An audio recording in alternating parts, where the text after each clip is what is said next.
In the shadowy corners of Venice, where the ancient stones whispered tales of forbidden magic, a curse unfurled its dark tendrils. The year was 1478, and the once idyllic city was on the brink of a nightmare that would etch itself into the annals of history. The curse, born of a forbidden ritual, ensnared a band of river otters that once frolicked in the serenity of the city's canals. Now, their innocent playfulness had morphed into a malevolent bloodlust, and their eyes glowed with an unholy fire. As twilight settled over Venice, the city transformed into a realm of terror.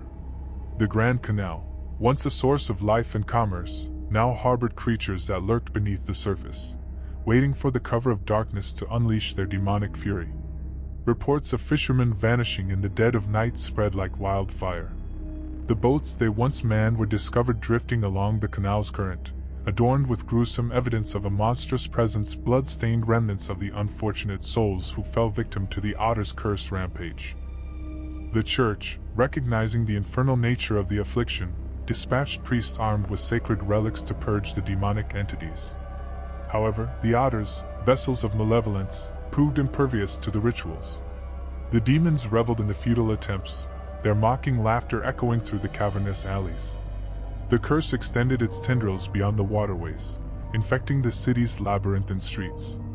The Otters, now possessed by an insatiable hunger for human flesh, emerged onto the cobbled paths with an eerie grace. Their movements, once playful, now bore a sinister precision as they stalked their prey.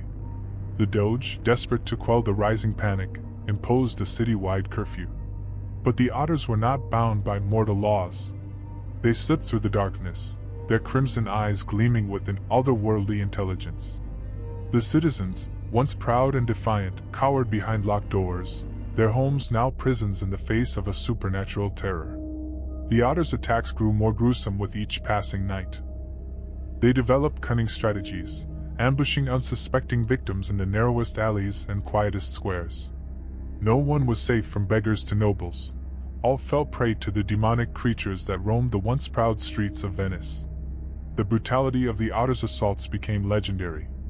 Witnesses spoke of the creatures using their unnaturally strong jaws to tear through flesh and bone, leaving behind a trail of dismembered bodies.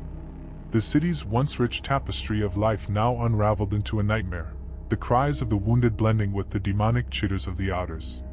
The once vibrant city became a desolate landscape, its canals now flowing with the lifeblood of its citizens.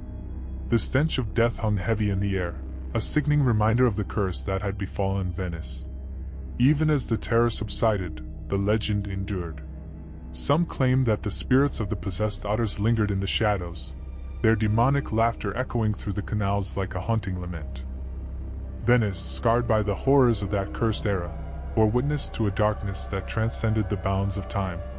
The chitters of the bloodthirsty Otters became a macabre symphony, a testament to a curse that refused to be forgotten,